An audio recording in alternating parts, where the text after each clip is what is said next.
As we read in page number 3, the words of salutation of Pramana, salutation from Pramana Samuchaya, the one which we read already. So this stanza is something which I remember is very close to the heart of His Holiness the Dalai Lama, and he always inspires people to reflect on the meanings of these two lines, and on this basis seek blessings, inspirations, and pertaining to the study, reflection, meditation, your growth, the spiritual growth, and eventually towards a very meaningful and the meaningful life. So for that matter, we see that I'm going to give a very quick overview or the explanation of this, and then on that basis, our job is try to correlate what we are doing here. This text, are guided the Bodhisattva of the Spirit of Life, and chapter 9, the wisdom chapter, which is the most complicated chapter. So in what way this text, study of this text becomes relevant to us. So this is what we must try to bring the correlation.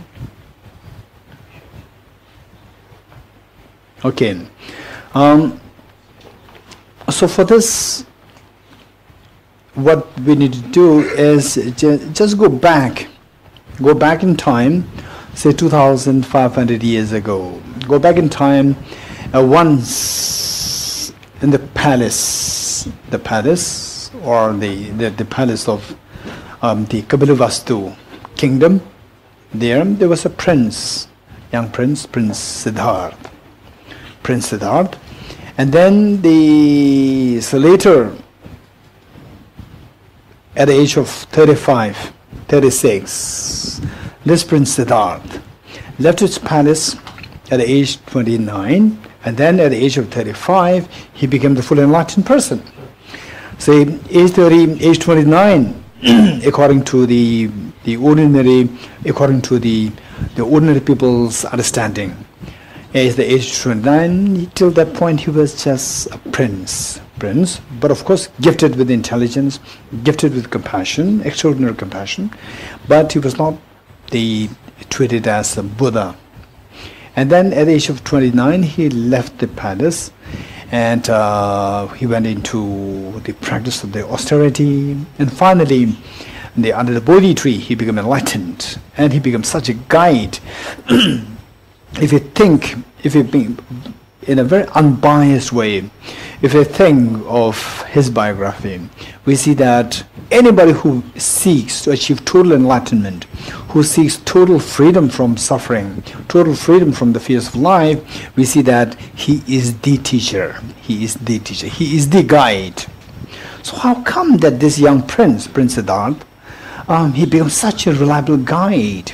Anybody who seeks liberation, anybody who is sensible and seeking freedom from the fears of life, so how come that he becomes such an inspiration and guide for all these people, sensible people, seeking and genuinely seeking liberation from the fears of life? So this is the question. So therefore, it says that the one who has transformed into the reliable guide. So the reliable guide, meaning that if we rely on his guidance, no doubt we will achieve what we want. What we want is, we want the total elimination of suffering, total elimination of fears of life, and we want the maximum happiness. Two things. What we want is total elimination of all forms of fears of life, and we want the maximum happiness or infinite happiness. Two things. These two things are not one. They may overlap, but fear is one thing, where you get rid of fear, but you may not be happy. So the happiness, infinite happiness, and no fear. This is what everyone, whether you're Buddhist, whether you're non-Buddhist, whether you're believer or non-believer, this is what everyone is seeking. So with this in mind, so who can really take us to that state, to that level of the achievement? That is somebody who went through this process. Who is that? Prince Siddhartha, who later became the fully awakened, fully the the enlightened being referred to as the Buddha Shakyamuni.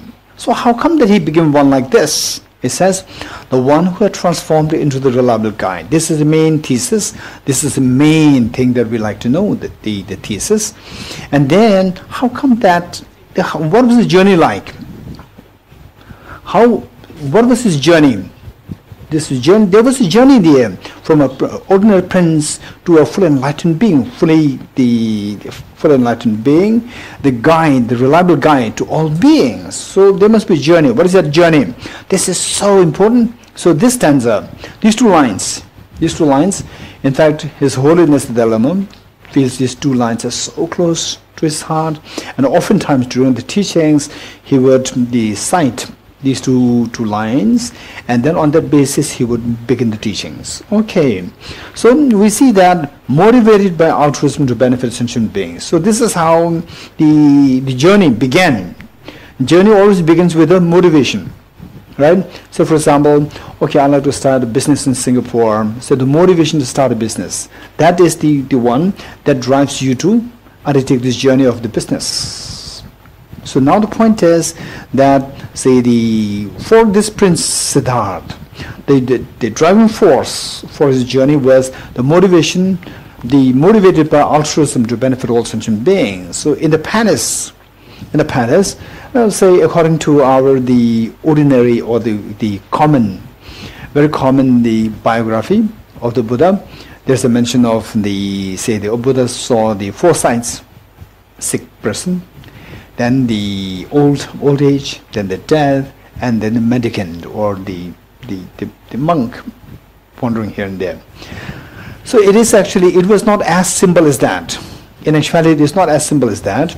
So what the reality was that in the palace, when he was still in the palace, he could see that in the palace there are the royal family members and the servants, the maids. All these are there. It's a mixture of all.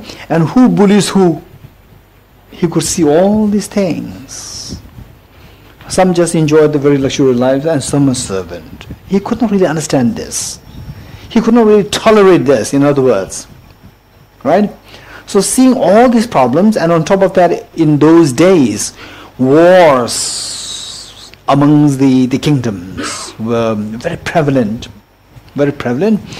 In the wars, how many people, innocent people, die. So seeing all these things, he realized that just by sitting as an ordinary prince, he cannot really help the people to solve these problems. And this problem is not just this problem of this life. This is something which is perpetuating, which goes endlessly, which perpetuates.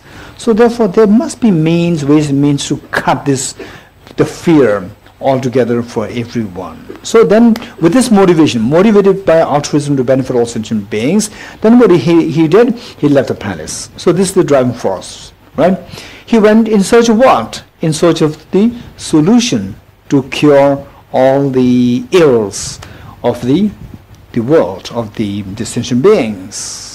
So what is that cure? From what we learned yesterday, we came to realize that all our problems, somehow, all our problems, fears, anxiety, stress, and so forth, they're all related to ignorance. So ignorance is like darkness. Just as in dark you don't see what is around you, with ignorance you don't know the reality. So just as the darkness has to be eliminated by introducing the light, it is only through introducing the light of the wisdom that the darkness of ignorance can be eliminated.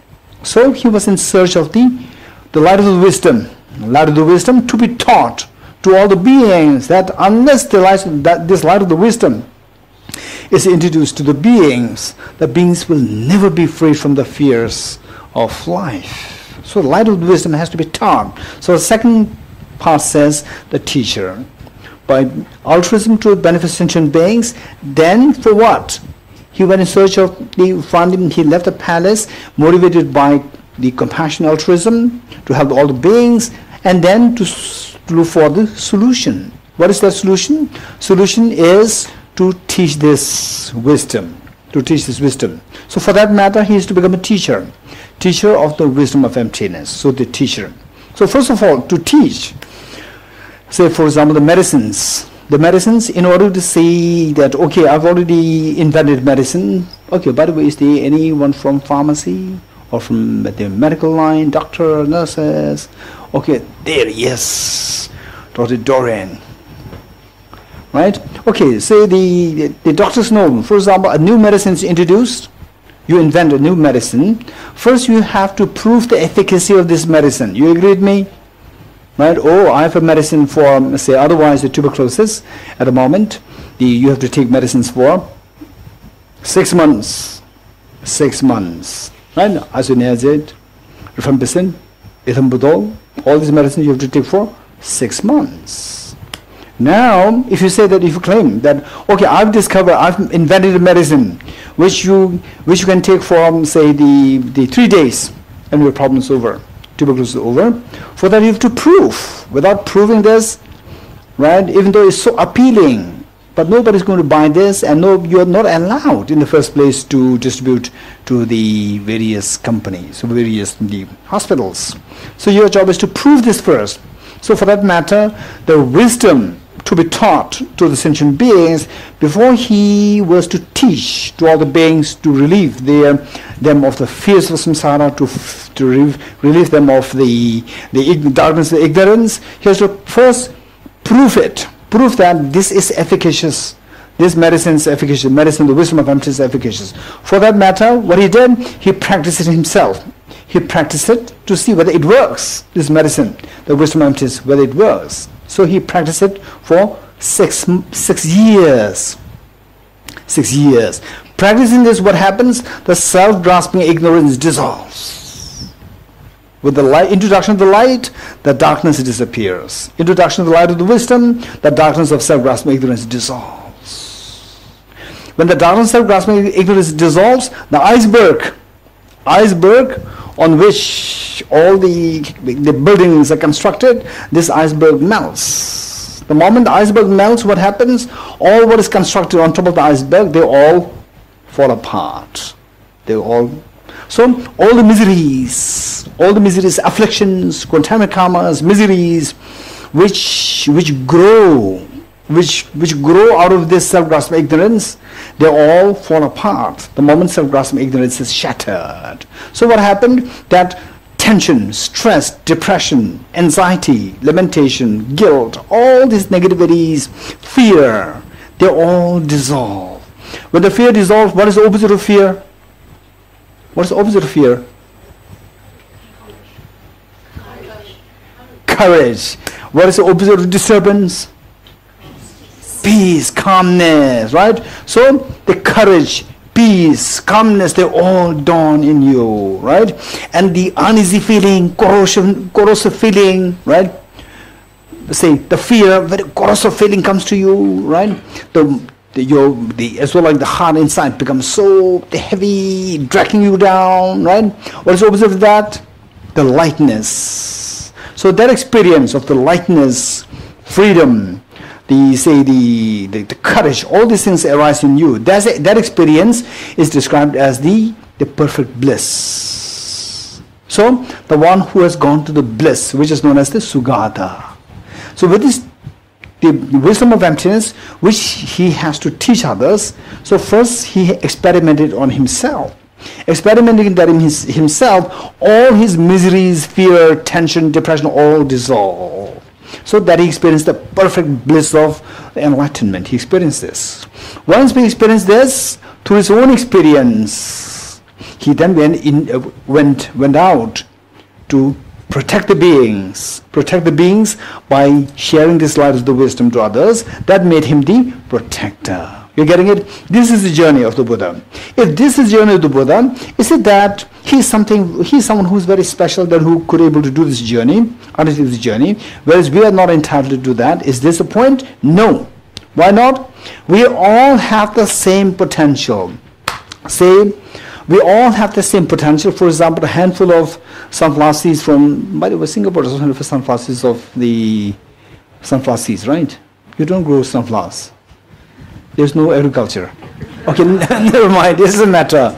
So the squeezing a handful of sunflower seeds imported from Malaysia, and squeezing a handful of sunflower seeds from Nigeria, right? You squeeze, both will give rise to oil. You agree with me? Right?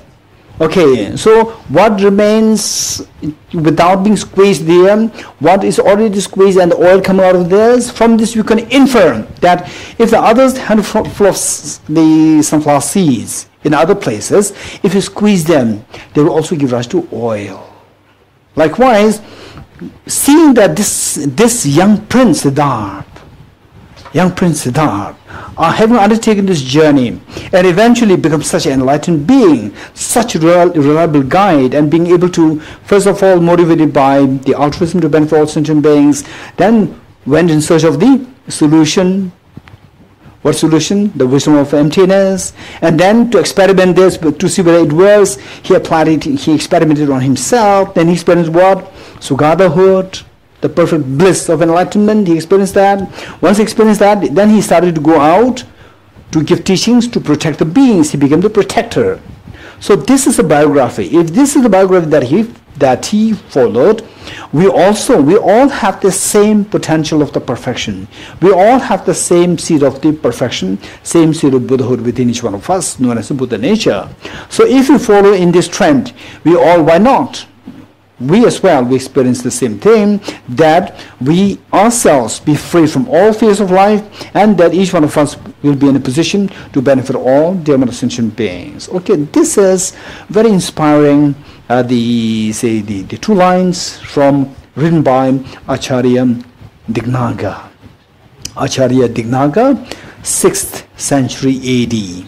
6th century AD, he wrote this. Okay, so in fact there would be more stories related to him, but because of the constraint of time, I will now switch to the main text. Okay, from this, tell me, from this, what we learned of the 4 points: motivated by altruism to benefit all sentient beings, the teacher, Sugata, and protector. So these 4 of the 4, let us say that if we are to put effort, and if you are to undertake the same journey, what do you think is a very important thing for us to do at this stage? Anyone? Of the 4, right? What do you think is one thing that we have to put effort in at the moment?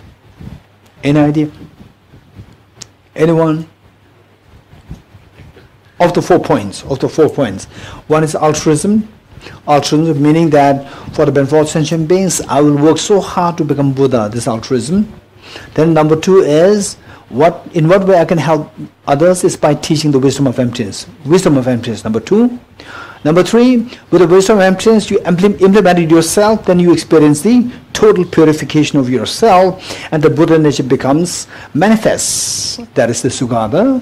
And then with this manifestation of the experience of the Sugadhahood within yourself, you are in position to benefit all other beings, protect all other beings. 4 steps. Of the 4 steps, tell me, if we are to say at this moment we have to embrace something of any of these 4 steps, which do you think is something we have to embrace? Altruism. Okay. Then wisdom of emptiness, that will come later. Not today then. Okay, so basically they say the number 1, number 2, we can go together. Number 1, number 2, because this Prince Siddhartha has already shown the path. He has already shown the direction. It's not that like Prince Siddhartha we have to start from the beginning with no clue where to go, whether or not there's wisdom of emptiness. This is not the, we already know there's something known as the wisdom of emptiness. Whereas in the case of Prince Siddhartha, he did not have any clue. Right? For Albert Einstein to discover E equals mc square, it took him a long time. But for today, somebody aged 14, 16, even he or she knows what is E equals mc square. So easy. Right? Somebody to discover that initially is very difficult. Somebody to follow that is not difficult, it's easy. So for us, because that is following, so therefore it is not easy. But following never ever inspire blind faith. Right? This is important. So therefore, the study of the wisdom of emptiness, this is not something that, say somebody just give the oral transmission, right? And then oral transmission, we can finish this within 15 minutes, right? No 9 days required, right? Okay, so this is not like that. This is what we have to really put effort for somebody to know how E equals mc square, how E equals mc square, this equation, right, really works. The person has to know all the derivation procedures, right? Without knowing this, simply by somebody giving you the oral transmission of E equals mc square, right, it's impossible that you will know the derivation automatically. It's impossible. So therefore, so this is exactly the same.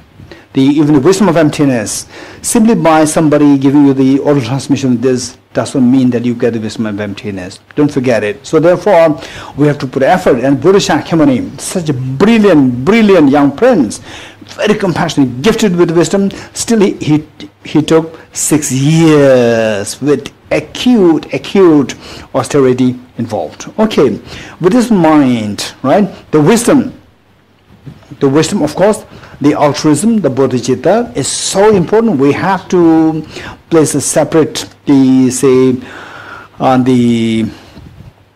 allocate a separate time for the practice. And what I would say is that, this wisdom of emptiness, for one to really get it, right? For we do 9-day Bodhicitta retreat with emphasis on the wisdom of emptiness and so forth. And then some of you more some of you, we never know from what your imprints are from your past lives. Some of you get some inkling of the wisdom of emptiness. So generally speaking, wisdom of emptiness is not that easy. Yet, if you don't get the wisdom of emptiness, then the total freedom from the fears of samsara is way remote. Right? So therefore the point is that the wisdom of emptiness, no matter what, we have to struggle to get this wisdom of emptiness. No matter what, right? Never ever underestimate your potential. Never ever say that, oh, wisdom of emptiness, this is not really for me, right? I'm happy with the chanting. No, never ever underestimate yourself. Nobody can fail you, only you can fail you. Nobody else can fail you. Never ever. What I'm saying is, even if you think that I'm not really into philosophy, I'm not really into science and so forth, believe it or not, like you say, you put effort in the study of this. So this time you may not understand anything. Believe it or not, next time, right? Or say with the TPC, Geshe here, and then ABC there, and maybe you have your personal teachers there. So with the study, not just a blessing, with the study of the wisdom of emptiness, over time, say second attempt, third attempt, fourth attempt, you will see that, okay, now it makes sense. This is something which I'm so inspired to hear from some of the people who took part in the Bodhicitta retreat 2 times, 3 times, and so forth. So from them, I got the feedback, this is so inspiring, so healing for me, right? So healing for me. And this is guaranteed. I have my personal experience.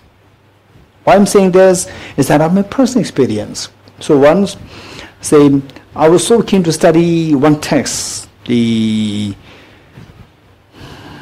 Abhidhamma Kosh, written by Acharya Vasubandhu. I was so good to study this, and actually I was yet to reach the class, but my senior class, they were already having this class, and then I attended. I sought the permission from my teacher that I'd be allowed to join the class. So I joined that, and then I thought that I'm not too dull student, yet I could not follow anything what the teacher was saying, and all the other students. The students, they were asking questions to the teacher were giving answer, and he was asking questions to the students, and the students giving answers. I just thought, I'm not really a dull student, but still I don't understand anything. So maybe this text is not for me. I have no common connection with this. So this is self-deprecation. This is self-denigration. This is self-deprecation. What happened? After 1 month, another teacher of mine was giving the same teaching or the same text, but very fast. Very fast. First teacher was giving such an elaborate explanation and so forth, still I could not understand anything. Second teacher was going through so fast, yet I could almost follow 99.9% of what the teacher was saying. And it's not because that the second teacher was, his teaching style. No. It's simply because that with the first teaching, I already planted the seeds. Now I don't need to plant the seeds anymore. With the second teaching, the seeds planted, they start to germinate. Then I see them so vivid there, right? So this is exactly, by no means I'm superior to you, by no means you are superior to others, inferior to me, inferior to others. You are equally competent, you equally have the potential, right? Just give yourself time, study, give yourself the opportunity. That is important. Never underestimate yourself. This is important. Believe it or not, right? Believe it or not, say over 2, 3, 4 years time with a constant effort. Without effort, you wait, he said, okay, believe it or not, in 2 years, right? Without putting any effort, just leave. And then after 2 years I come, and then same, no change. This is not about men. Just keep putting effort. Right? Even if you don't understand anything, just trust me. Right? Just keep reading things, attend the classes, Geshe here, other teachers in the ABC, attend the teachings, His Holiness the Dharma's teachings, and even if you cannot go there in person, you can attend the online, you can listen to the online. So like this, just keep going like this. Then over time, next time, again the similar kind of teachings given, you will start, I'm understanding all these things. You're getting it? This is what this is my personal experience, and what many people who shared the same thing to me, which is so inspiring, which really gave me the conviction that yes, everybody has the Buddha nature. Okay, with this mind, let's turn to page 1 of the textbook, chapter 9, wisdom, page 1. Okay.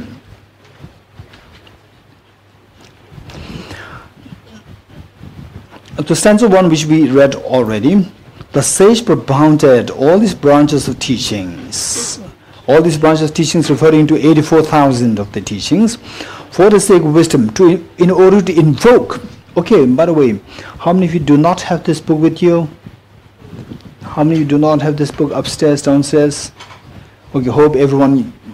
Okay, make sure that you have, if possible, say the book that you have, you take this, as yesterday Jimbala, the founding director, said, that this is your copy. What you have is your copy, and take it with you, bring it back tomorrow, right, so that you can make notes and so forth.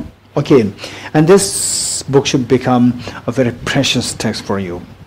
So it says that for the sake of wisdom, the wisdom of emptiness, in order to dispel the darkness of this self-grasping ignorance. So therefore, those who wish to pacify suffering, those who wish to get rid of suffering, and who are those people who wish to get rid of suffering? How many of you? All of us. It doesn't matter whether you're Buddhist, not Buddhist, whether you're believer, non-believer, it doesn't matter. Anybody who wants to get rid of suffering, seek this wisdom, should generate the wisdom to realize the emptiness. Okay, the next, we are now jumping into a deep ocean, right? Okay. Anyway, don't be scared. Yeah, ascertaining the two truths, conventional and ultimate. These are accepted as being the two truths. Ultimate is not the object of mind. The mind is spoken of as conventional. Okay. This is a little technical.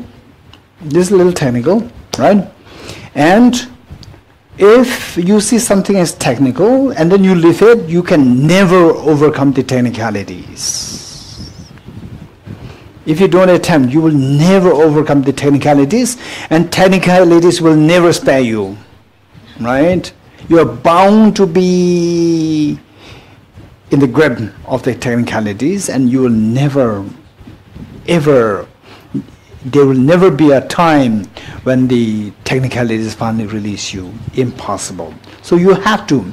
And yet, it is not that it's technical, I have to struggle. No, you don't. You can do it with ease. You can do it with ease, right? Okay. What you do is then, just as I'm trying to explain, just see how much you can follow what I'm saying, right? And what I'm saying is, be in the present moment. Be in the present moment. Don't try to to correlate what I'm saying now with what you've learned earlier from other teachers, from other books, and so forth. Just at this moment, with the technicalities, you try to be in the present moment. Just try to follow the instructions, right? And see if it makes sense to you, right? Okay, that is very important.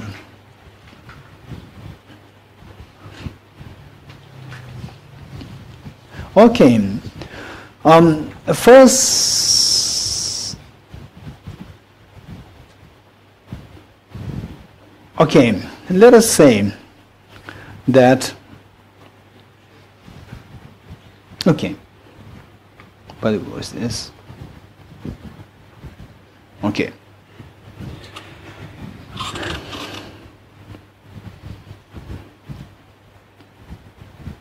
What am I doing?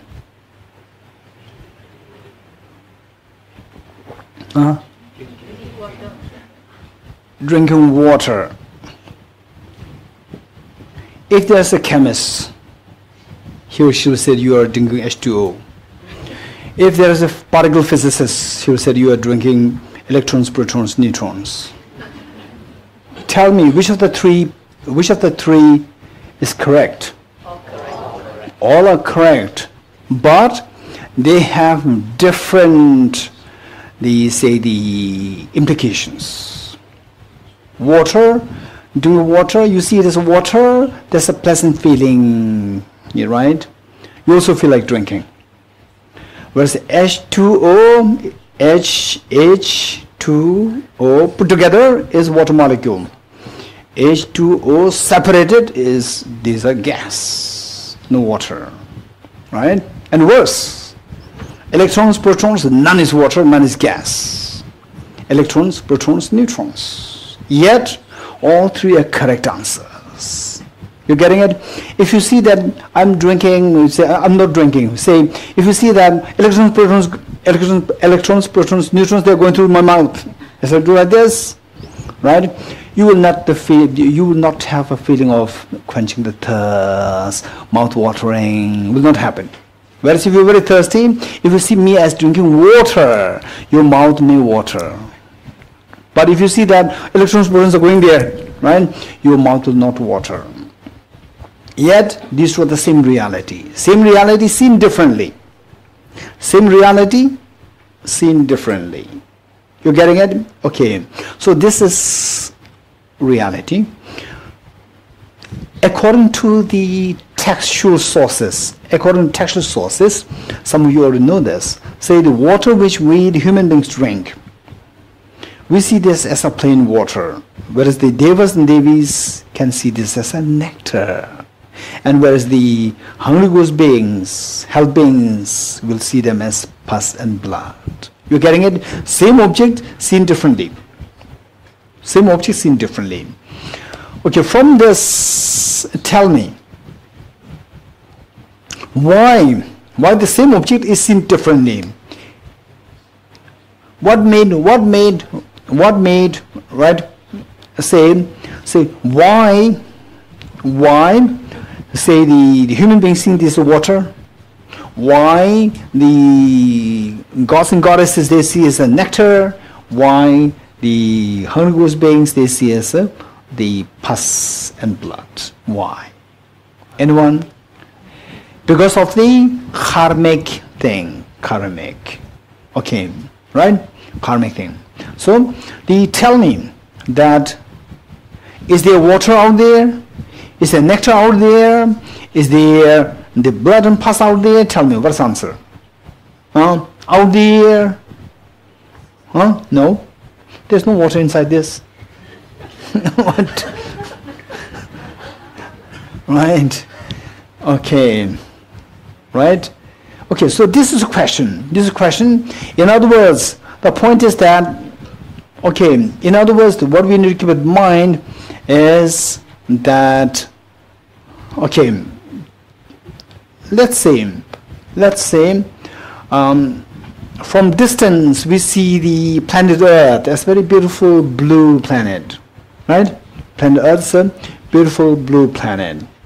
And as you are on the planet Earth, you don't see it as a blue, the nice planet, right? But we are seeing the same object, but differently. One we see as a blue, very nice, the object, and then actually you are there, you don't see it. From distance you see the forest. When you go into the forest, you see the individual trees, you don't see the forest. You getting it? Okay. How many of you agree with me? How many of you agree with me that our body is made of millions of atoms? How many of you agree with me? Just raise hands.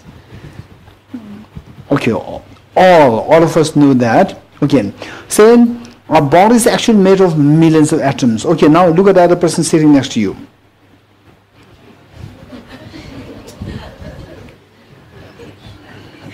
This is always the problem. I always tell people to look at the other person. I did not say them to smile. They smile, right? Okay, now don't look at the other person. Imagine that you are seeing the person. Okay, when you look at the other person, did you see the electrons, protons? What did you see? You see the person's face, right? Okay, this is what you saw. Okay, what you saw now with your naked eyes, when you see the same object in the light of the electrons and protons and neutrons, do you think that what you saw now as the person who made you smile, do you think that the same thing will be seen when you see the same object in the light of electrons, protons and neutrons? Did you follow what I'm saying? What I'm saying is that if you're able to see the our eyes are so raw, our eyes are so limited, our eyes are very coarse, because of which it cannot see the subtler reality. It just sees a superficial reality, right? And then if you really see, if your eyes are as powerful as the electron microscope, then you will see the electrons and protons of the other person's face. You're getting it? Okay. Now, if you see the other person in the light of electrons and in the light of meaning, if you see the other person's face in the form of electrons, protons, just millions of electrons, protons moving like this, do you still think that you will smile at this person? You will not smile. You're getting it? Your emotional reaction is very different. While you are looking at the same object, you see, from one way you see that person, that as a person's face. From the other, you see this is electrons, protons. You're getting it? Which of the two perceptions is correct? Both are correct, right? Okay. So therefore, what is important is that, so instead of we just speculating, right? Okay, electrons, protons, so far we speculate. We are not really close to actually seeing this. So for that matter, I would very much encourage each one of us to watch the NASA company's presentation of the leaf, a folio of leaf, how this leaf is seen through the electron microscope, right? First the leaf, a very tender leaf, and then it's not just only the tender leaf. See, I think it should be NASA company also, but there are two versions. One is the leaf, and the one is the human skin. Right? Human skin. Say a couple in a garden. They lay down the mattress, and then they, says taking a sun bath, and the boy just lie down with his hands put to one of the other, and then the hand, which is so nice, right? Whenever the hands is so nice, right? Okay, hand so nice. Okay, then through the electron microscope, the tenderness of the skin. What happens? Instead of the tenderness, the cracks start to appear. Cracks. And hairy. Very hairy, right? Instantly the appeal disappeared. Right? Okay, no. Then becomes cracky. Like a dry earth. Earth, when it becomes dry, they crack, right? Cracky. And then what happens? Then the separation between the cells become visible. Cell membrane become visible. Then the nucleus become visible. Then the cytoplasm becomes visible. Okay, then go deeper. Then you see that within the nucleus, then you start seeing the chromosomes, right? Where is this tender skin is gone? Nowhere there. What I see earlier was just illusion, just my perception. What is going closely here is just the chromosomes, which are not at all appealing to look at, right? And the chromosomes further, looking at the same chromosome through more fine-tuning of the electron microscope, you start seeing the DNA molecules. And through further fine-tuning this, you see the atoms. And we can go further, just stay there for the time being. What you see now is just millions of atoms, that's it.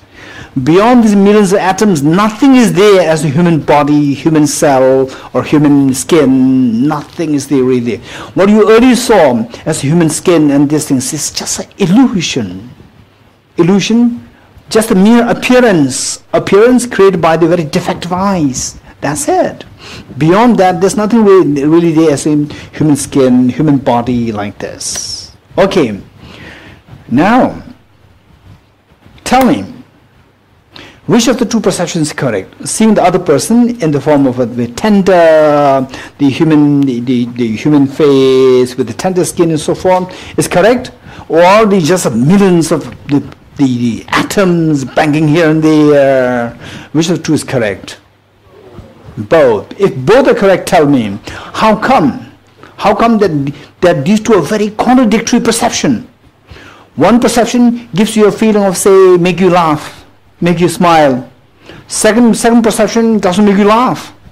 Right? If you see, say, the electrons, protons banging each other like this, if you still smile, it's time for you to go to mental hospital. Right? So therefore, the reaction is very different. Emotional reaction is very different. In the first case, there's appeal coming. In the second case, there's just a neutral. There's nothing really there for you to feel, the appeal. So how come that there are two different perceptions taking place? Tell me, anyone. How come that there are two different perceptions taking place? One, which is like a human face. The other, no human face, just electron protons. Why or how there are two different perceptions taking place? Is it the same object or different object?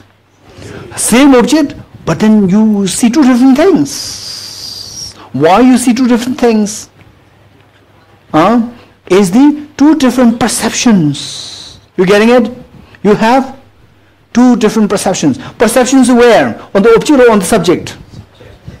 Right? Okay, yesterday we introduced object subject? Introduced yesterday? No? Okay. Right? Okay, how good is this flower? Very good flower. Right? Okay, how good is this flower? Flower in my right hand? No flower. Right? Okay, now tell me. Tell me. So this flower in my left hand, it gives you a feeling of appeal. Okay, like this. It gives you a feeling of appeal. Whereas the flower, the imaginary flower in my right hand, does not give you any appeal. Do you agree with me? Okay, this is very important, particularly those of you who already attended the Bodhisattva retreat very fresh recently. You're very fresh with this, right? And those who maybe the last or who never attended before, for you, just take note of this. This is very important. Okay, this flower in my left hand it gives you see this, and there's a feeling of appeal coming to you.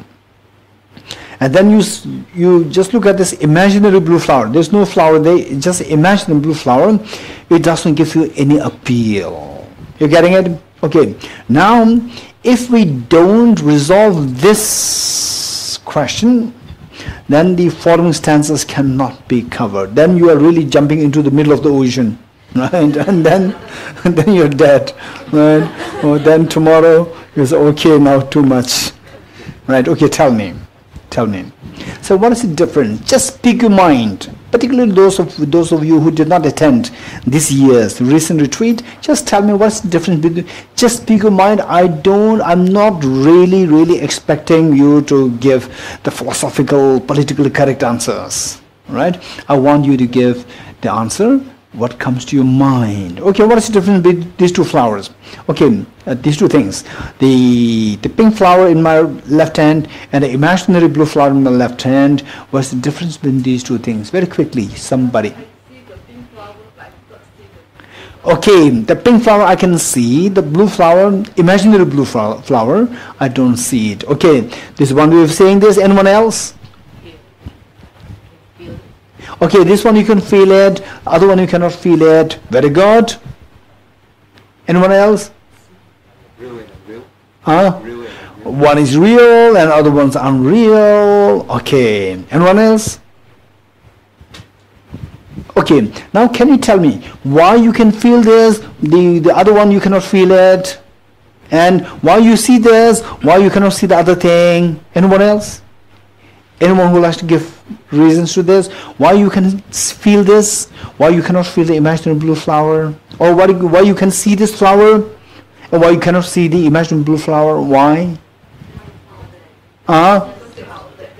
One is there, object there. Other one is there's no object there. It is not object there, but did something came to your mind? When I asked you to think of the imaginary blue flower, did something come to your mind? What came to your mind? Oh, blue flower came. This is if blue flower came to your mind, then that blue flower is so expensive, because this is magical blue flower, right? Right? Or that is imaginary blue flower came to your mind, not blue flower. Imaginary blue flower came to your mind. So, which means that this flower is from the object. Imaginary blue flower is not from the object. There's nothing there to touch. It is only in your mind. Your mind is known as the subject. Yourself is known as the subject. Your mind is known as the subject. What the mind sees is the object. Very good. Okay, now tell me. Say, what is the difference between this flower and the dream flower? This flower exists from the object, and the dream flower is coming from the subject. You're getting it? So now, technically speaking, how would you put it? Is that this flower, which you call as from the object, we call it, this flower exists objectively.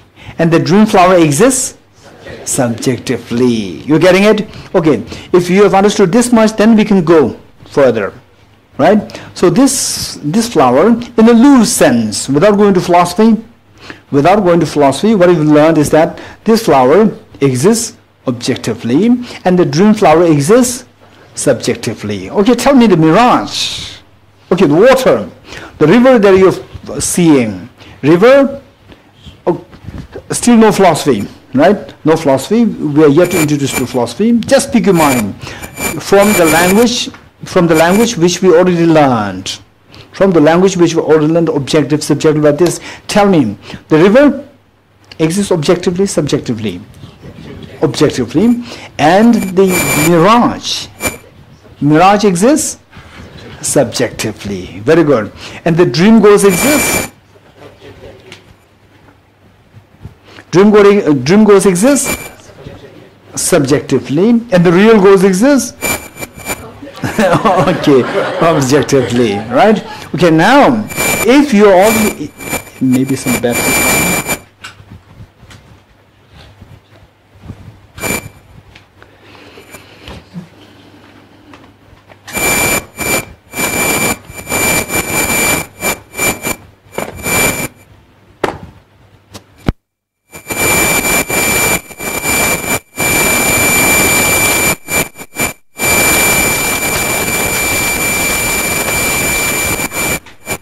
Okay, can you hear me?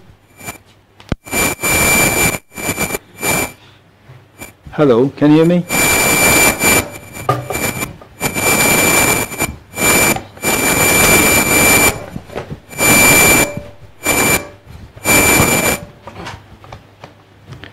Can you hear me? Good. Okay. So this part that the dream goals exist.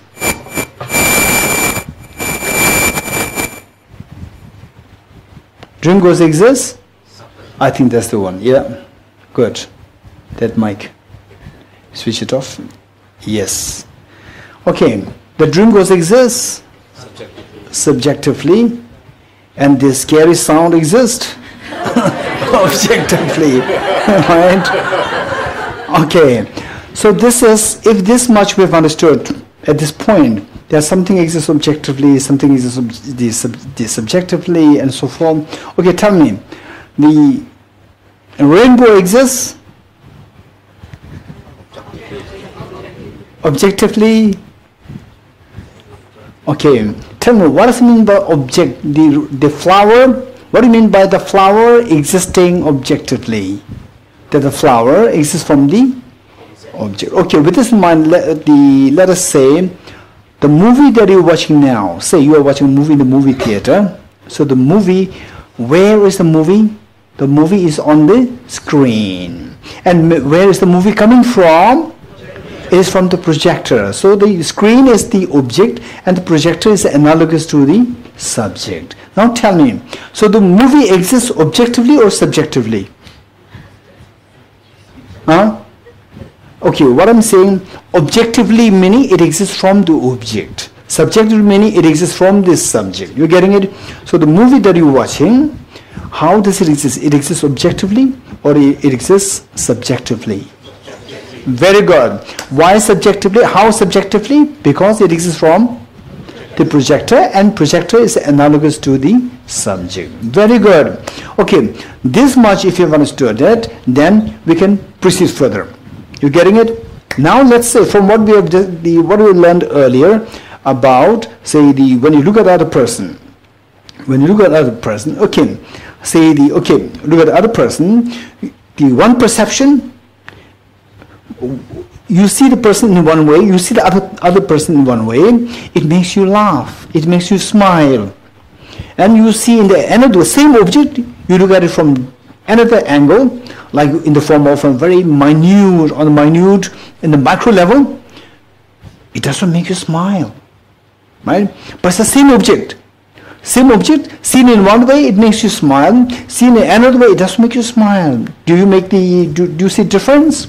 This is so important. Now, okay, tell me. Say, again, look at the other person sitting next to you, very quickly.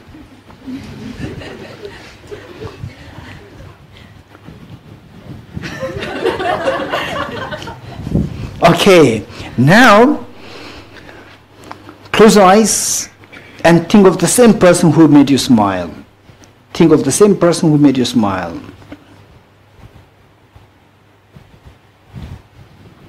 Okay, good. Open your eyes. Luckily, nobody smiled. When you think of the person who made you smile, you're not smiling. When you look at the person, it made you smile. It's the same perception.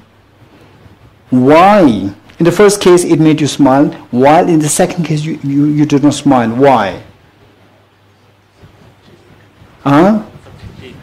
Because in the first case, you have a thought that it exists objectively. So that made you to smile. In the second case, you know that it's not object, it's not my mental creation. It's subjectively real. So the moment you see that it's subjectively real, all this excitement, emotional fluctuation stops. When you see that it's coming from the object, right? When you think that it's objectively real, then the emotional, say, turbulence starts to arise. Okay, don't forget this part.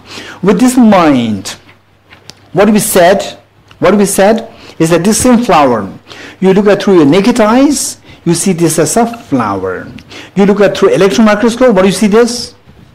You see this as millions of atoms. You getting it? Can you envision that? Can you imagine this? Can you follow this imagination? When you look at through your naked eyes, you see this as a flower, right?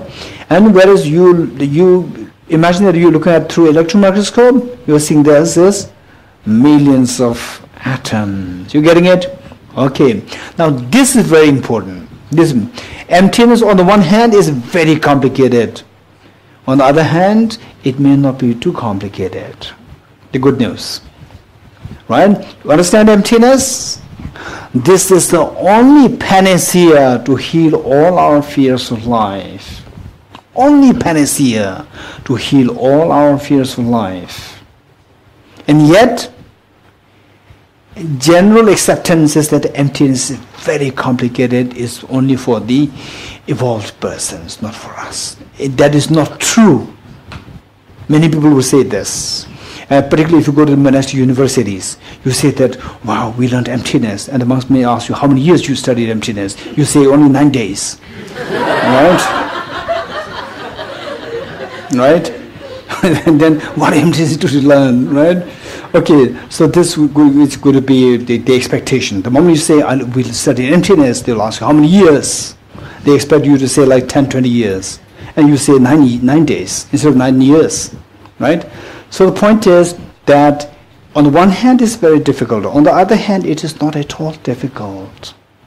And so therefore, we really need to study it, never give up, never give up, never underestimate your potential, and never believe those people who say that it is a very difficult topic. If you believe in them, you will never study this. And particularly if a monk says this, right, then you will never study this. You will trust them. So therefore, the point is, never underestimate yourself. Just keep studying what emptiness is in your own capacity, reflect on, and touch the very standard books, not any books written by any author. Right? Standard books. Okay. Once you understand what emptiness is, once you get what emptiness is, you can read any other book, it doesn't matter. You will not go off the track. Whereas at the beginning, when you are actually beginning to study, reflect, meditate, and habituate in emptiness, the books that you're going to tackle or that you're going to read and depend on must be very standard books. Okay. One book that I would suggest would be How to See Yourself as You Really Are. How to See Yourself as You Really Are. This is a simple book, yet extremely standard, written by His Holiness the Dalai Lama. Is very standard book. Don't just read any other book. Please, this is my request. If you really want to understand emptiness. If you don't want to understand emptiness, right, then it's fine. You can read any book. Right? And if you really want to get rid of fears, don't read any book. If you don't care about your fears, read any book. Right? If you still want to, okay, fear, it doesn't matter in life. Fear anyway it comes. Who cares? If this is your attitude, read any books. Right? Whereas no, if there is a way by which I can get rid of fears, fear of my life, any kind of fear of my life, then read the very authentic books. Okay. So with this in mind, okay, back to this point, say, okay, now say, I'm looking at this flower through my naked eyes, and you're looking at this through your electron microscope. You're getting it? Okay, the same object. If you ask this question to me, what is this? What is my answer? Flower. If I ask this question to you, what is this object? What is your answer? Millions of atoms. You're getting it? Okay, now,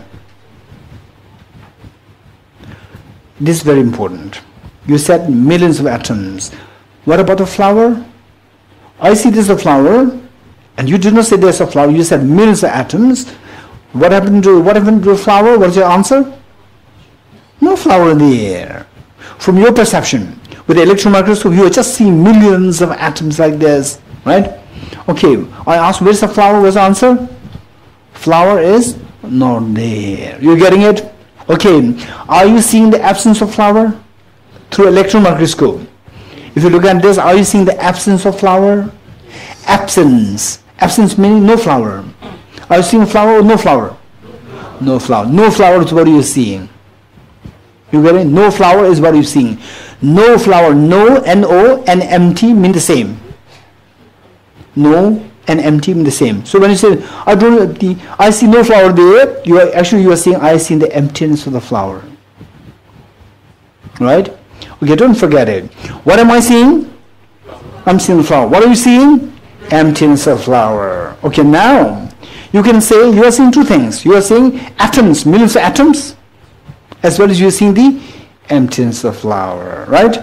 So now, for the sake of, say, when I see this subject, the flower, then emotions can arise. Right? Attachment, anger, jealousy. If I'm somebody who dislikes, who hates flower, then when I see this flower, then anger arises. If I'm so addicted to a flower, right, I say, wow, it's so beautiful. So emotions are stirred when I see this as a flower. Then when I see this emptiness of the flower, my emotions are cooled down.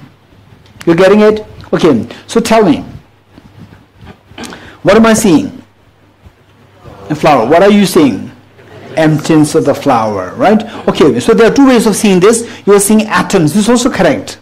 And you are seeing the emptiness of the flower. This is also correct. Of the two, because that we are trying to relate to the same object, the flower. So pertaining to the flower, if you give the answer, what are you going to say? What are you saying? Emptiness of flower. What am I seeing? I'm seeing the flower. So the two perceptions, these two are contradictory. One sees the flower and one sees the absence of this flower. Right? Okay. Now, for this, do you agree with me? That with the same object, we have two different perceptions. You have one perception and I have one perception. Do you agree with me? What is my perception of this object? As a flower. What is your perception of the object? Emptiness of flower. Very good. Okay. Now, my perception of the flower, the perception which I employed, so the object, this object, and the perception is taking place where? Object or the subject? Perception is taking place where? On the subject or on the object? Subject. You're getting it? So when you say there's a different perception taking place, object is the same. Perception is different. So what is it different? Subjects are different. You're using your subject, I'm using my subject. But the object is the same. With the same object, two different perceptions, two different subjects, two different perceptions take place. You're getting it? Now tell me, two perceptions are taking place because of two different subjects. You're getting it? Okay, with the same object, there are two different perceptions taking place. What are the two different perceptions? What are the two different perceptions? The flower and emptiness of the flower. Two different perceptions taking place because of what? Because of the object or because of the two different subjects? Because two different subjects. Very good, don't forget it. Now, the subject which I employed, which made me to see as a flower, is known as conventional analysis. The subject which I employ to see this object as a flower is known as conventional analysis, and the subject which you employed to see this as the emptiness of flower is known as ultimate analysis. You're getting it? Same object. Why two different perceptions taking place? Because we employ two different analysis. You employ ultimate analysis, I employ conventional analysis. You getting it? Okay. Now say, okay, now this is a challenge for you. Ready? Challenge doesn't mean that you have to sit properly. No, this is not the connotation. The connotation is mentally be alert, right? This is a connotation. Okay, by the way, those who sit properly, this is very nice. Okay, tell me, my challenge to you. Say, this object appears as a flower to one person, appears as a flower to one subject, and appears as emptiness of flower to another subject. What is that subject known as? Which has the perception of the object as a flower. What is this perception? What is that subject known as? Conventional analysis. And what is that subject known as to which this object is perceived as a emptiness of flower? Ultimate analysis. Wonderful. Now my question. When I say wonderful, it's not the end of the story. Right? Okay, now the challenge. Tell me. Right? If I remove my conventional analysis, what this object is, we two of us describe it differently on the basis of our subject, right? If you remove our subject, conventional analysis, ultimate analysis removed, what is this object? Tell me.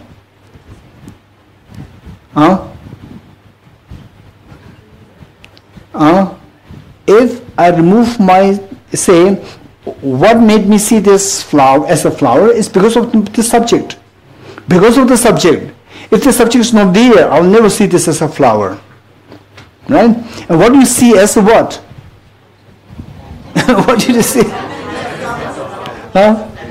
Emptiness of flower. Why you see this emptiness of flower is because of your subject. What subject? Ultimate analysis. So this, if I remove the ultimate analysis from you, conventional analysis from you, what is this object? Tell me.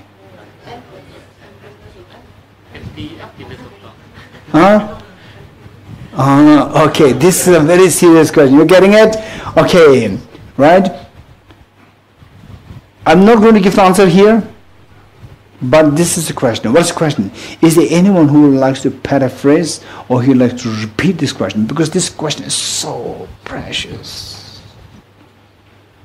This question is so precious. Anyone who likes to repeat this question or say the paraphrase question? Anyone? Anyone? Yes, Vichan? When you employ conventional analysis as a subject, you see a flower. I think maybe the mic. So that the upstairs can see this, can also hear this. When you employ conventional analysis as the subject, you see a flower, and when you employ ultimate analysis as the subject, you see the emptiness of the flower. So when you remove both the conventional analysis and the ultimate analysis, what is left there? Yes, this is a very good the way of paraphrasing or the putting forth the question, beginning the same question. Very good, thank you. Okay, this question, don't forget it. In fact, what I would say is that even for us to hear this question, right? Hear this question, quite technical, and so this is what Arideva said as, those with less merit will not even have a doubt in this teaching on emptiness. Should there be a doubt arising pertaining to the wisdom of emptiness, it will shatter your samsara into pieces. It will shatter your samsara into pieces. So this kind of analysis, wow, this kind of, I've never thought about it. Right? This kind of analysis, just to give a thought about it, just to delve into this analysis itself is such a powerful weapon to shatter our samsara into pieces. This is so precious. Don't forget it. Okay. Now we see, now from this what we've learned thus far is that what this object appears like, whether this flower is whether this object is a flower or whether this object is say what? The emptiness of flower depends on the subject. You're getting it? So therefore, what the object is depends on the subject. What is the subject? Mind or the object? It's the mind. So the object comes into being but depends on the mind. Mental imputation, mental thought, mental thinking, mental imputation, mental designation, but depends on the mind, only then we can describe what the object is. Independent of the mind, the object doesn't make any sense. You're getting it? Okay, now say if you employ ordinary eyes, you will see that I'm drinking water. If you employ the eyes of the chemist, you will see that I'm drinking H2O. If you employ the eyes of the physics, you will see that I'm drinking electrons, protons, and neutrons. You're getting it? Three different perceptions taking place with the same object. You're getting it? With the same object, what we call, ordinary people call as water, is seen in three different ways. One as ordinary water, one as what? H2O, right? H2O molecules, or gas, H, 2H, and 1O, right? They are all gas. And then electron protons, they are not even gas. One sees the water, liquid, one sees the gas, one sees the electron protons, not gas, not water, right?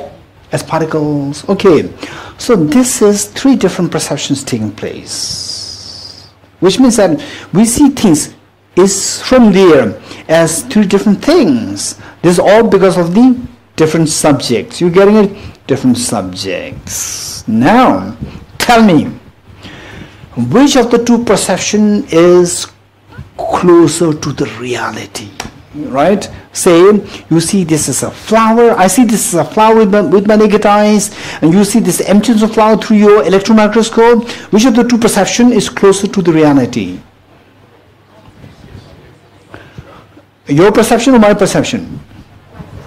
Your perception, which is known as ultimate analysis. So what your perception, ultimate analysis, what your perception sees is known as the ultimate truth.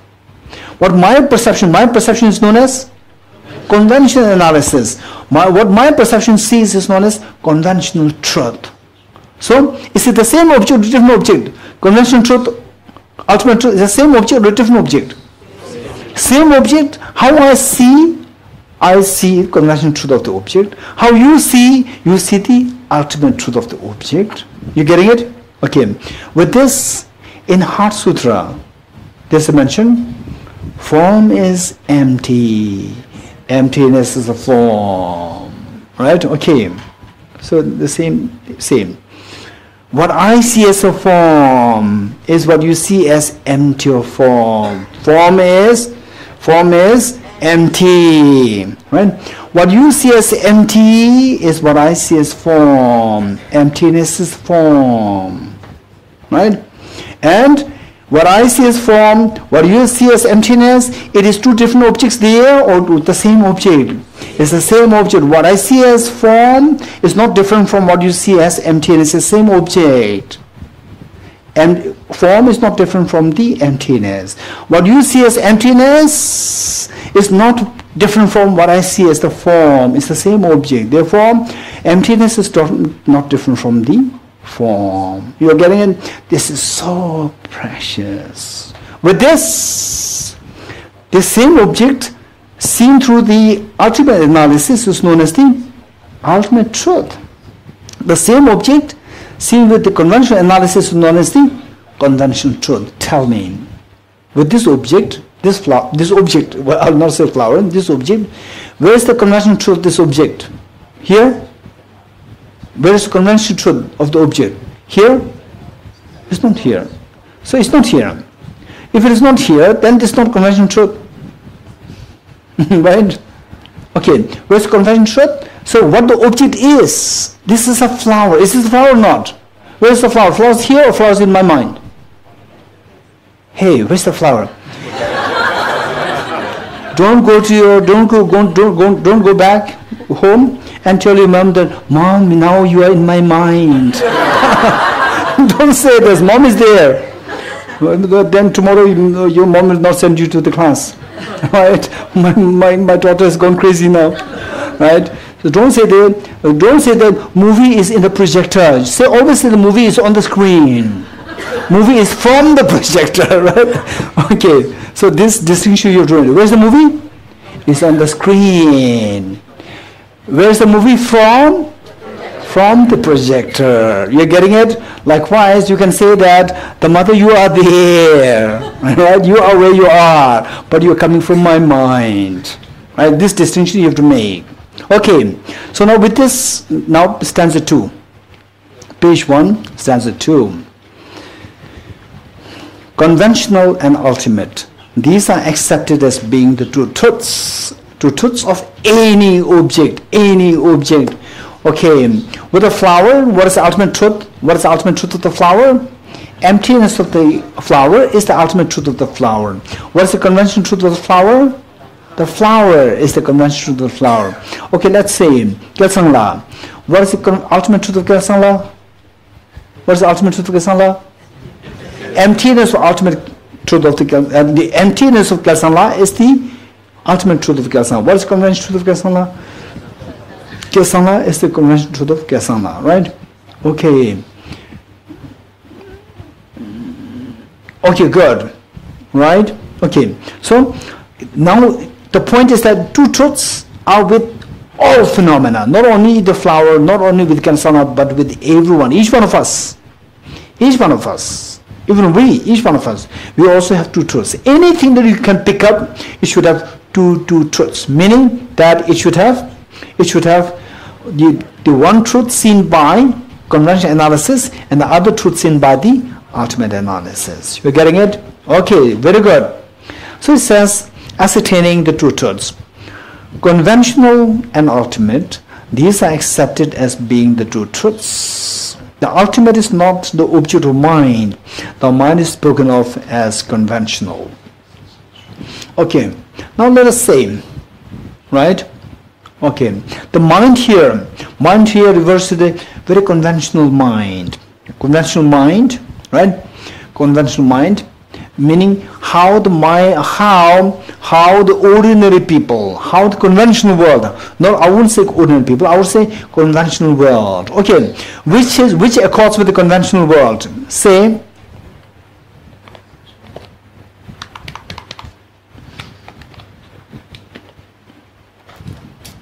okay, which accords with the conventional world, right? Okay, right? What are you drinking? I'm drinking water. One answer. Another answer. What are you doing? I'm drinking the emptiness of the water. Which of the two accords with the conventional world? Well, right? Say, what are you doing? I'm drinking water. Hey, what are you doing? I'm drinking the emptiness of the water. It's the same. Water and the emptiness of water, are these two the same nature? Form is empty. Form is not different from emptiness. Emptiness is not different from the form. Water is not different from emptiness of water. Emptiness of water is not different from the water. Yes? You said it. So when you drink water, you're also drinking the emptiness of water. So, which of the two accords with the conventional world? When I say that, what are you drinking? I'm drinking water. What are you drinking? I'm drinking the emptiness of water. People will think that you're crazy. You're getting it? So that does not accord with the conventionality. Right? Okay. Now the point is that so it says the ultimate is not the object of mind. Mind here referring to the mind as accepted by the conventional world. The mind as accepted by the conventional world. You getting it? Okay, technically speaking, this is known as the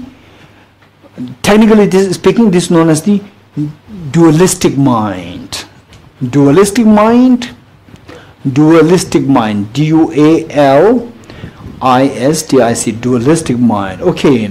So for the time, I will just use this technical word, dualistic mind. I may not explain this, but somebody should remind me later on. Dualistic mind. Right? Dualistic mind. Okay.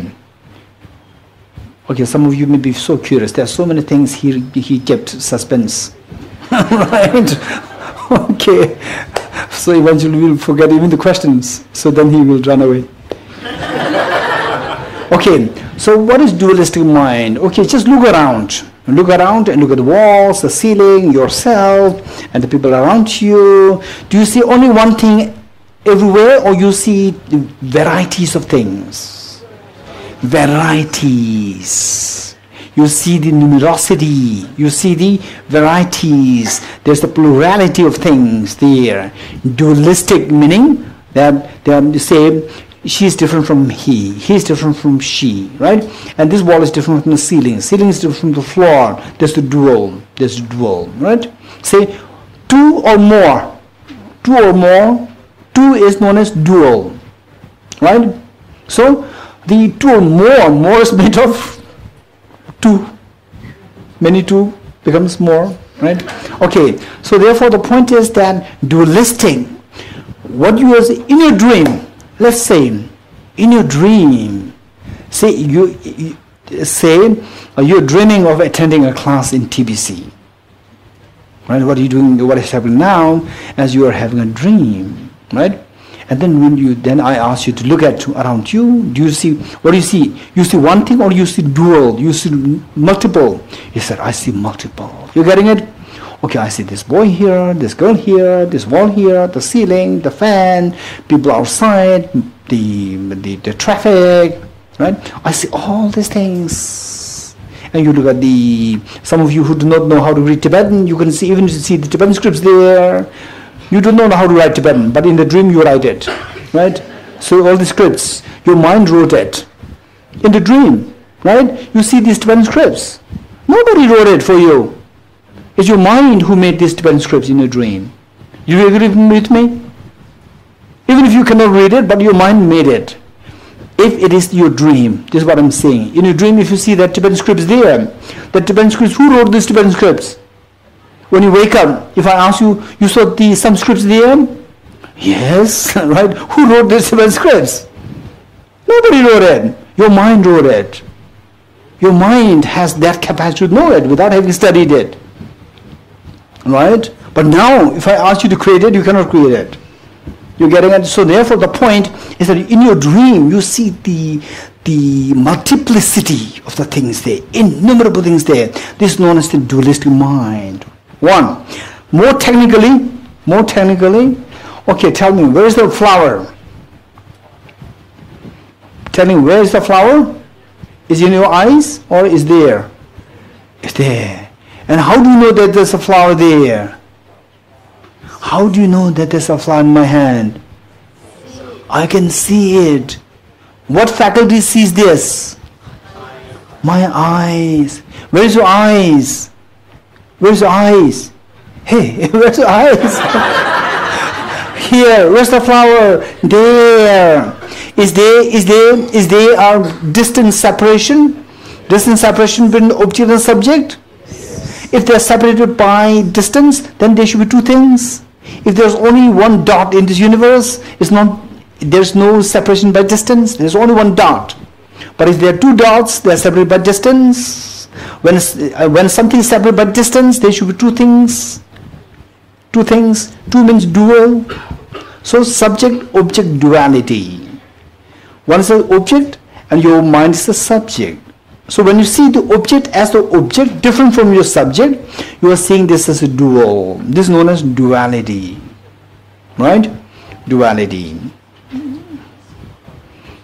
Okay, now with the same object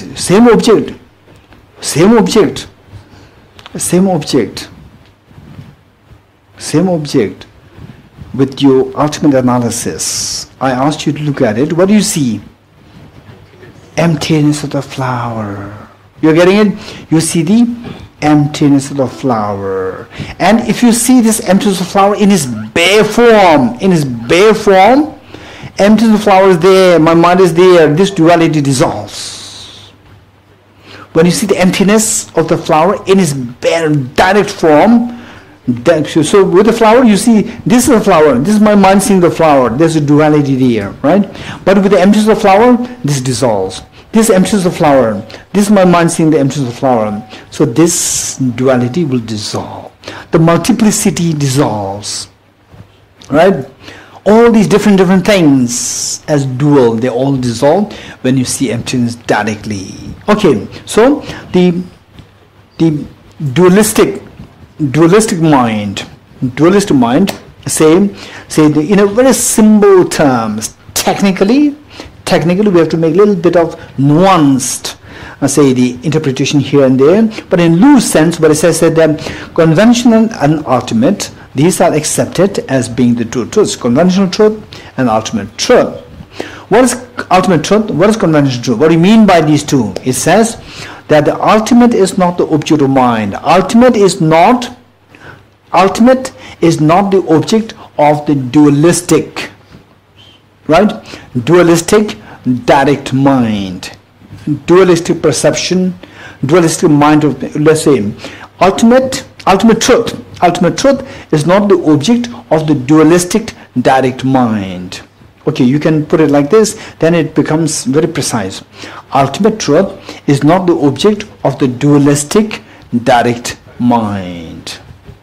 What do you mean by direct mind? The object which, for example, when you look at this flower with your eyes, you are seeing directly. When you blindfold yourself, and then I ask you to think of this flower, you have seen this, think of this flower, then you are not seeing this as directly, you are seeing this through the mental image, right? When you think of this, when you're not looking at it with your direct eyes, this is indirect. Whereas you look at it with direct eyes, this is known as the direct mind or direct perception. So likewise, emptiness should be seen by the non-dual direct mind. Non-dual direct mind, right? Okay. And those things which are seen by the dualistic direct mind are conventional truths. Those things which are seen directly by the dualistic mind are known as the conventional truth. The flower, okay, flower. What do you see here? With your naked eyes, what do you see? A flower. Do you see a flower? Do you see directly or indirectly? You see it directly. So is this a dualistic mind or non-dualistic mind? Dualistic mind. How dualistic mind? You see this as the object there, separated by distance, separated time. Time can separate the object and subject. For example, say, oh, past life, my past life, 2016, right? So 2016, and your mind is separated by time. Your mind is in 2018, and 2016, 2 years gone. So this was separated by time, and this flower and your mind is separated by space, distance, not by time. You're getting it? So anything separated by space and time, that becomes dualistic. In other words, to be very correct, you see the object, you see the subject as distinct. Distinct, that is known as dualistic mind. Yeah? Okay, good. The conventional and ultimate, these are accepted as being the two truths. The ultimate is not the object of mind. Ultimate is not the object of dualistic direct mind, because the mind is spoken of as conventional. Because the mind, what this mind is what? The dualistic direct mind is only spoken of in relation to the conventional truth. What this mind sees, which mind? Dualistic direct mind, right? Dualistic direct mind, what it sees is only the conventional truth, is never the ultimate truth. Because ultimate truth is something which to be seen by, if it's seen directly, it should be seen by the non-dualistic direct mind, not the dualistic direct mind. Okay, good.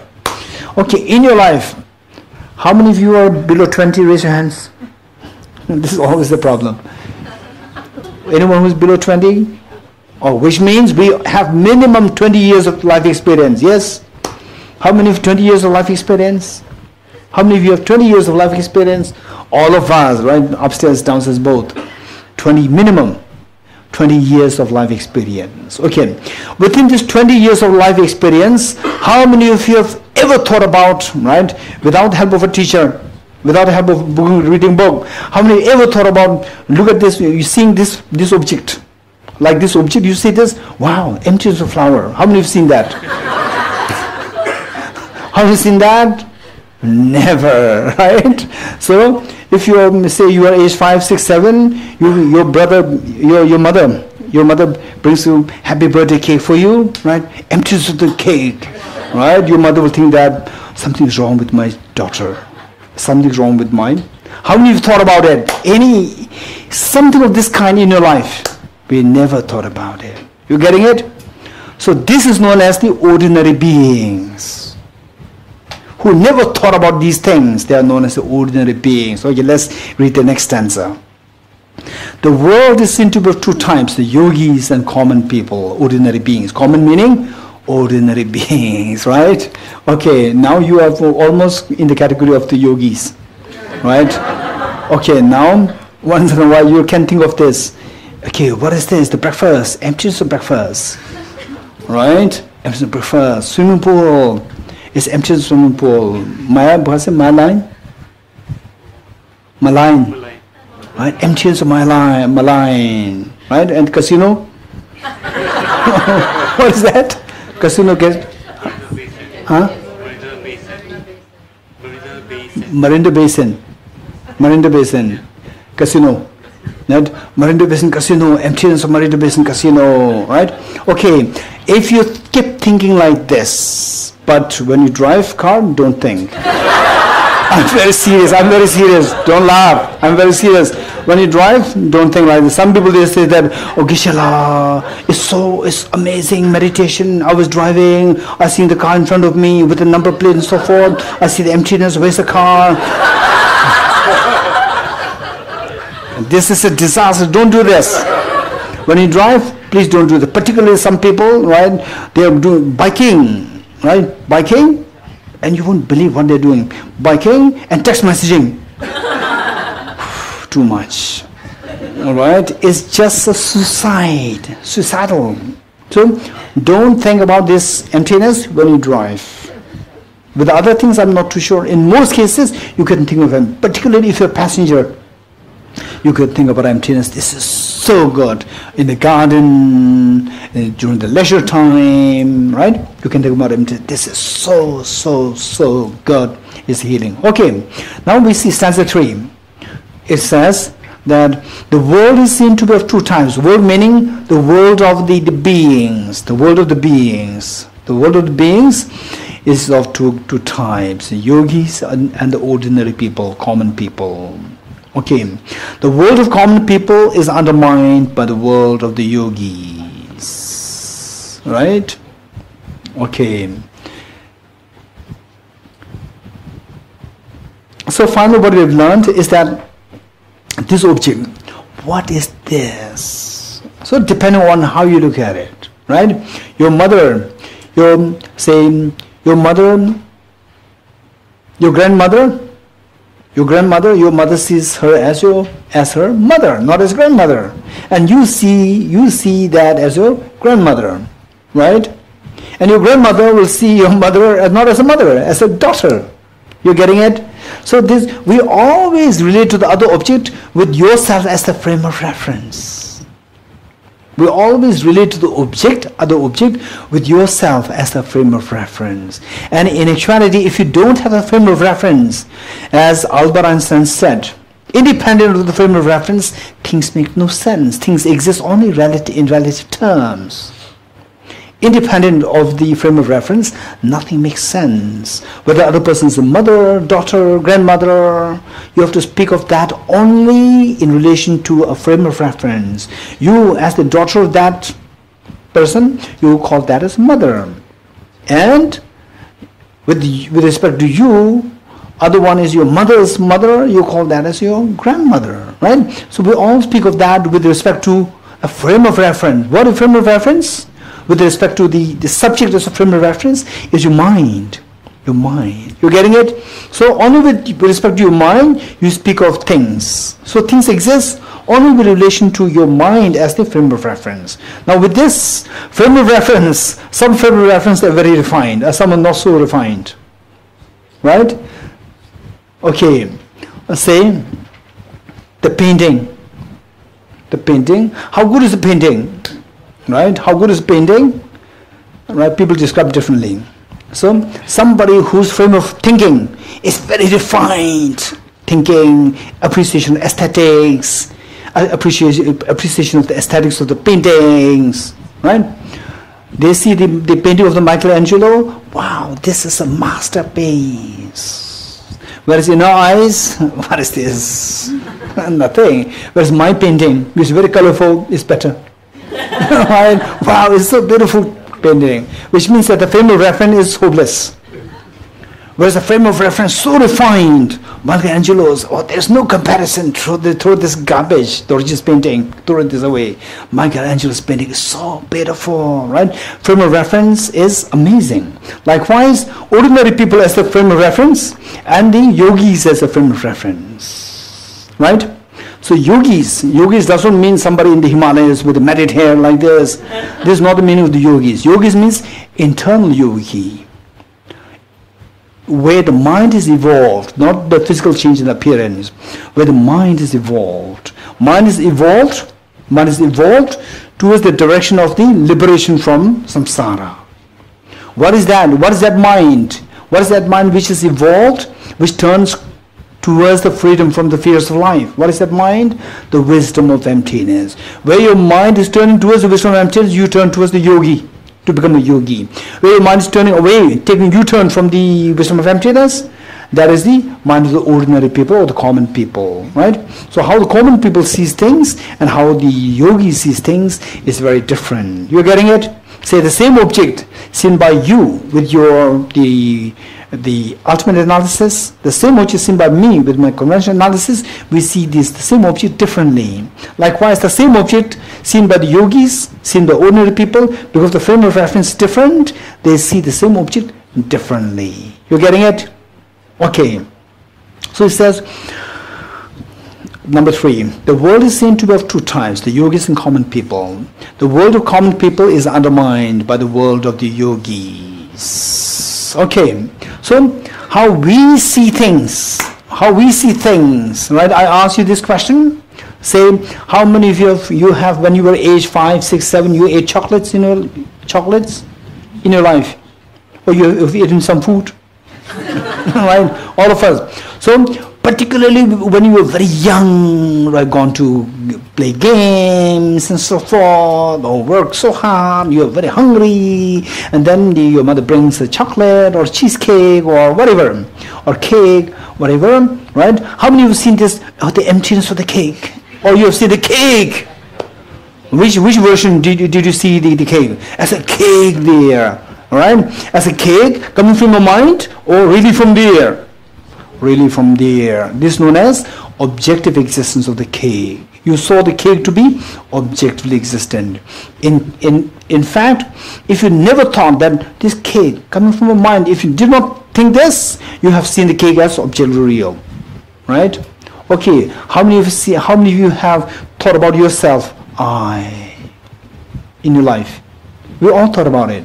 Right? When you think about yourself, I am created by my mind. Or no, I, just the I, without the qualification, with created by my mind. Right? Without the qualification, created by my mind, automatically you have seen the I as objectively real. That is the ignorance. Seeing things as objectively real, that is the ignorance. Seeing things as objectively real. Right? Seeing things and not qualified as coming from a mind. You already saw this as objectively real. Nothing related to your mind. What is not related to the subject is known as objective. Right? You see the object not related to your subject is known as objective. You will see the object as objectively real. So that is ignorance. Seeing things as objectively real. Getting it?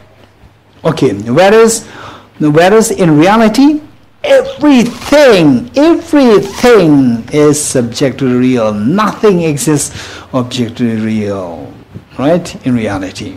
So with this, the question is, how can we know that everything is subjectively real? And the benefit, no doubt, is that if you see everything is subjectively real, you see everything is like a dream. What is so distinctive there? In what way the dream is so distinct? That the dream is coming from your mind. This is the distinct feature of the dream. You agree with me? That the dream is coming from your mind. Okay, dream is coming from your mind or from the object? It's coming from the mind. So the dream is subjectively real. Just as the dream is coming from your mind, therefore it is subjectively real, everything else is coming from your mind, therefore everything is like a dream, subjectively real. You're getting it? The question is, how can I know this? How can I know this is the question. You're getting it? This is so important. So important. Okay. With this it says, the world of common people is undermined by the world of the yogis. Common people, referring to what? The beings who see things as objectively real. The beings who see things as objectively real. And the yogis see things as subjectively real. And which is true? That the things same. Say, I see this as objectively real, you see this as subjectively real. Which of the two perceptions is correct?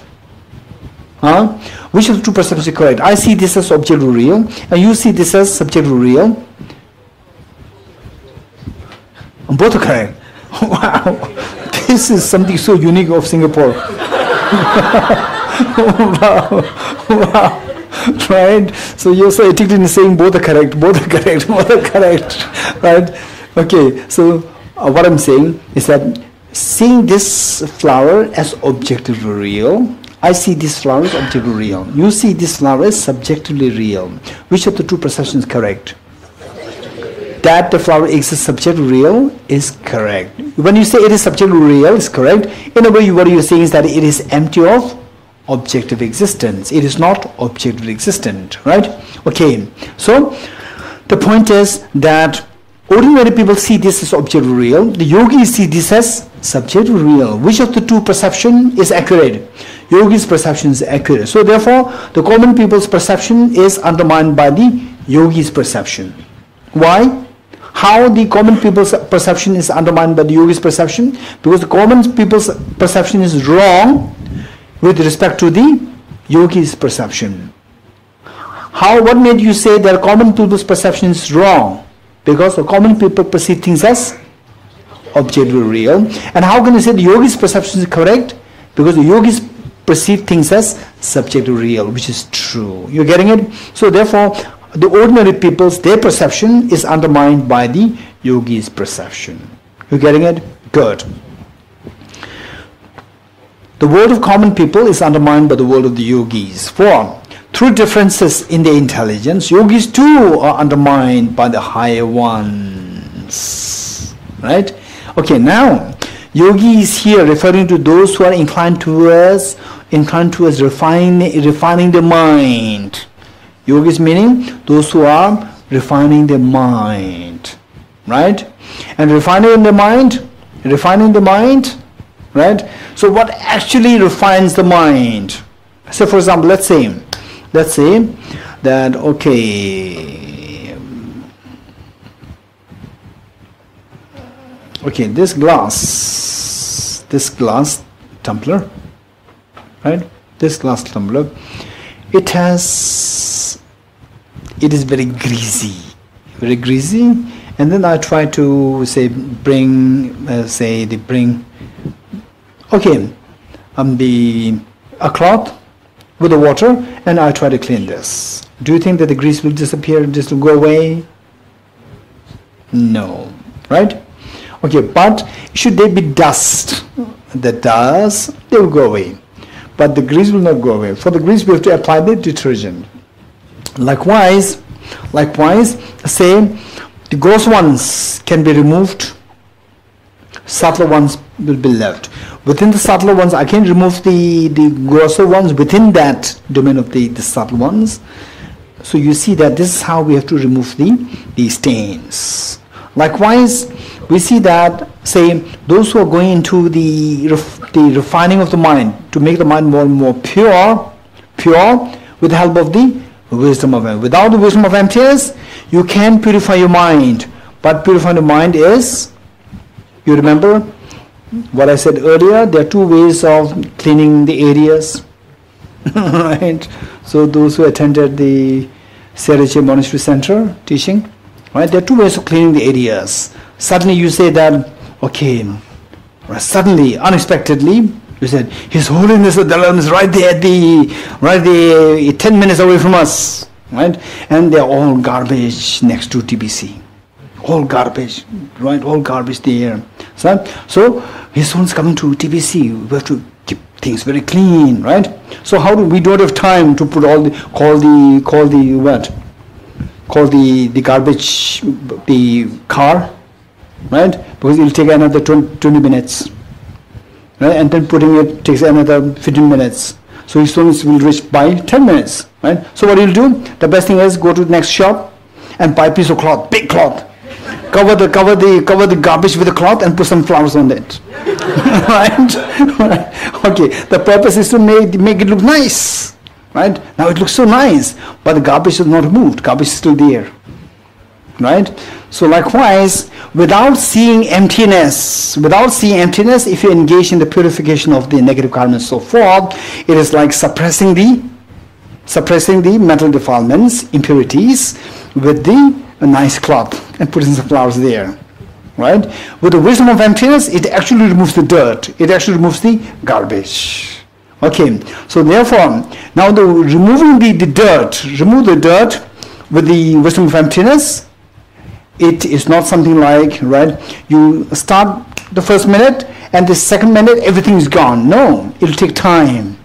It'll take time. It'll take like first minute the gross ones are removed, then the second minute, third minute, the next 10 minutes, maybe the very gross ones are gone. Then the subtle ones are left. Then the second part, third part. Then finally the stains are left. Then you use the detergent to clean this. You're getting it? They are the processes of the So because of which, when we start the Heart Sutra mantra is Gate Gate Bodhisattva. This is not the mantra, right? What's the mantra? Gate Gate Para Gate Para Samgate Bodhisattva. The mantra is never Gate Bodhisattva, right? So therefore it is a process involved there. With the process, the meaning is that, say, you as a yogi, even as a yogi, you can become more and more refined yogi. So within the yogis, we see that there are more highly evolved yogis, right? Say, Gate, Gate, Para Samgate, Bodhisattva. They are all yogis. They are all yogis. Within the yogis, we see that second Gate undermines the first Gate. Third Para Gate undermines the first two Gate Gate. Then the Parasangate undermines the Gate Paragate. Then the Bodhisattva undermines the Gate Paragate Parasamgate. Right? This is how the yogis, even within the yogis, higher levels of the yogis will undermine the lower levels of the yogis. This is how we progress. Right? Okay, it says through differences in their intelligence, yogis too are undermined by the higher ones. Okay. Now, jumping into the middle of the ocean. Right? Our thesis is proved by examples accepted by both unanalyzed practitioners trained for the result. Okay. We have 2 minutes more now. Okay, so what it says here is that we are all talking about the wisdom of emptiness. Wisdom of emptiness for us to practice so that our mental defilements are gone and our fears are gone. So this is what is being the essence of what we are studying here. Then the thing is that, okay, how can emptiness, this concept of emptiness, which you consider so precious, so important, so profound, this concept of emptiness, how can you explain this? How can you explain this? Because things are so real. Things are so real. We don't see the emptiness there. As we discussed earlier, right? In our life, when we go into the excitements, we never said that this emptiness of excitement. We never said it. Right? So therefore, how can you prove that things are empty of objective existence? So it says a thesis. A thesis here meaning the conclusion. The conclusion that things are empty of objective existence. This conclusion that the things are empty of objective existence. Okay, this thesis. What is this thesis? Conclusion that things are empty of objective existence. This is known as the thesis. So this thesis, that things are empty of objective existence, that the things are all dreamlike, this is proved. How it is proved? It can be proved. It's not that this is something just fabricated, or this is something just a word of mind exaggerated. This is something real. This is something real. We can prove this. How can we prove this? It's proved by examples accepted by both. For example, say you follow the wisdom of, you follow Aranigarjuna, and I follow the opponents of Aranigarjuna. Let's say I'm the opponent of Aranigarjuna and you are the followers of Aranigarjuna. So you try to prove emptiness to me. So how you prove emptiness to me is by saying that everything's like a dream, that nothing really exists objectively.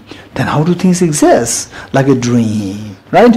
With the examples which you accept, which I accept, which both sides accept. With the help of these examples, then you slowly convince the other side of the reality of the emptiness, of the objectivity of things. A thesis is proved by examples accepted by both meaning opponents and the proponents and the opponents both. Unanalyzed, and then if everything is proven to be empty of intrinsic existence, empty of objective existence, then everything is like a dream. If everything is like dream, then everything becomes imaginary, right? Okay, how many of you are thirsty? How many of you had dinner? How many did not have your dinner? Raise your hands, not half. Maybe you are, really hungry. You cannot raise your hands. Okay, raise your hands. Those who did not have your dinner. Okay, don't worry, I'll give you dinner, right? Okay, imagine cheesecake. Imagine cheesecake and eat it. This is your dinner, right? This is just imaginary. It does not serve the purpose. It does not serve the function of removing my hunger. It's imaginary. If everything is lacking intrinsic existence, if everything is lacking objective existence, everything is subjectively real, everything becomes imaginary. If everything becomes imaginary, the functionality, you are denigrating the functionality. This is what they are saying, right? You are denigrating the functionality. So the next line says that unanalyzed practitioners train for the result. Say, if you subject things to ultimate analysis, then nothing will make sense. Everything will dissolve, right? Functionality, everything will stop. But when you subject this to conventional analysis, everything functions. You're getting it? So things are empty of objective existence means that things don't exist in the eyes of the ultimate analysis. Things still exist. Where? In the eyes of the conventional analysis. So it says unanalyzed. Unanalyzed meaning conventional analysis. Unanalyzed here meaning conventional analysis. With the unanalyzed meaning conventional analysis which is devoid of, which is not ultimate analysis. Unanalyzed here, ultimately unanalyzed. Okay, which is conventional analysis. Within the conventional analysis, from that point of view, everything exists. You can practice the wisdom of emptiness, then you can follow the gate, paragate, right? Without the first gate, you cannot go to second gate. Without second gate, you cannot go to paragate, right? So this function, the proper orderly functionality is there, is feasible. Whereas if everything is purely imaginary, then you can go from gate to Bodhisattva directly. If everything is imaginary. So the fact that we have to follow this, the system so well, gate, paragate, there is an orderliness there, right? Okay, now before we conclude, what I'd like to share with here is the distinction between the dream and the dreamlike. Everything is not dream, everything is like dream. Everything is dreamlike. Everything is not dream, everything is dreamlike. Don't forget it, right? What's the difference between the dream and the dreamlike? What is the similarity difference? The similarity is just as the dream is coming from your mind, from the subject mind, all other things are also coming from this subjective mind. This is the similarity. What's the difference? The dream does not follow the law of cause and effect, whereas the dreamlike conventionalities follow the law of cause and effect relationship. This is difference, right? Okay, this is a very important point that we need to keep in mind. Okay, maybe one or two questions. Any question? Okay, if not, we'll stop here. And we will do the end direction prayer.